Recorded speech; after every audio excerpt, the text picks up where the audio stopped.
Hello বন্ধুরা, সবাই কেমন আছো? আশা করি সবাই খুব ভালো আছো, সুস্থ আছো। চলে এসেছি আমি আবার একটা নতুন ব্লগ নিয়ে। তো আমি আজকে শুরু করে দিয়েছি ভোগ রান্না করা।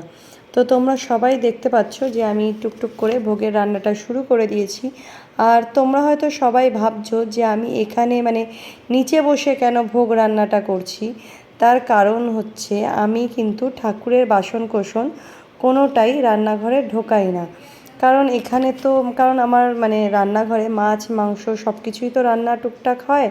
তো সেই জন্য আমার ঠিক ছোঁয়াছানিটা ভালো লাগে না। আর এদিকে দিশাকে বলেছি তুই ঠাকুর ঘরের ফুলের মালাগুলো লাগা, গেটের ফুলের মালাগুলো লাগা, ঠাকুর ঘরটা সাজা। তো পুরোটাই সাজানো গুছানোটা ওই করেছে। আর তার জন্য আবার দুজনকে ধরতে হয়েছে, যদি চেয়ার থেকে বাই চান্স পড়ে টরে যায় তো তাই জন্য দুজনকে মিলে ধরে তারপরে ওকে আর কি ফুলের মালাটা লাগিয়েছে। তো এদিকে আপনাদের দাদাও শুরু করে দিয়েছে ফল কাটা, টুকটাক যোগাযন্ত্র করে তারপরে সবাই মিলে রেডি হব। তারপরে সবাই মিলে রেডি হয়ে তারপরে পুজোতে বসবো। আর এই মহাশয়কে ফল কাটা শেখাতে গিয়ে মনে হচ্ছে আমিই ফল কাটা ভুলে যাব।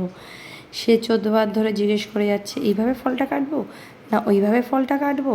সে কিভাবে যে কাটবে নিজেই বুঝতে পারছে না। তো যাই হোক, তাও মোটামুটি কেটে দিয়েছে ফলগুলো, যেভাবেই কাটুক ভালোই কেটেছে। তো আমি আজকে ভাবছিলাম যে এই ভিডিওটার সাথে তোমাদেরকে পুজোর ভিডিওটাও তোমাদের সাথে শেয়ার করে দেব। তারপরে দেখছিলাম ভিডিওটা অনেকটা বড় হয়ে যাচ্ছিল, তাই ভাবলাম যে যাক পুজোর ভিডিওটা একসাথেই নয় তোমাদেরকে পুরোটা দেখাবো। তো দেখতেই পাচ্ছ আমি কি কি ভোগ রান্না করেছি সেগুলো তোমাদেরকে এবার দেখিয়ে দিই। এই যে এখানে দেখতে পাচ্ছ 5 রকম ভাজা আছে, তারপরে খিচুড়ি আছে,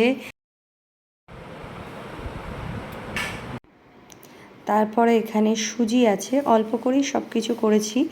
তারপরে আছে তালের বড়া, জন্মাষ্টমীতেও তালের বড়া দেয়ই, তোমরা সবাই জানো। তার সাথে আছে আলুর দম, আলুর দমের সাথে করেছি লুচি। চলো সেগুলো তোমাদেরকে দেখাচ্ছি। আর এই যে এটা হচ্ছে পায়েস, পায়েসের সাথে দাঁড়াও তোমাদেরকে দেখাই, তার সাথে আছে লুচি, এই যে লুচি। তো চলো এইসবই করেছি, সবই করেছি অল্প অল্প করে। এবার তাহলে আমিও রেডি হয়ে যাই, রেডি হয়ে ওদিকে সবাই রেডি হয়ে যাচ্ছে। তো আমিও চলো রেডি হয়ে যাই, রেডি হয়ে তারপরে সবাই মিলে পুজোয় বসবো। তো আমার নেক্সট ভিডিওতে তাহলে তোমরা দেখতে থেকো। পুজোর পুরো ভিডিওটা আমি আমার নেক্সট ভিডিওতে দেবো, তোমাদেরকে সবাইকে দেখাবো। তো চলো তাহলে আজকের মতন তাহলে ভিডিওটা এখানেই শেষ করছি। ভিডিওটা কেমন লাগলো সবাই অবশ্যই জানাবে। আর ভিডিওটা ভালো লাগলে একটা লাইক শেয়ার কমেন্টস করে দেবে। টাটা।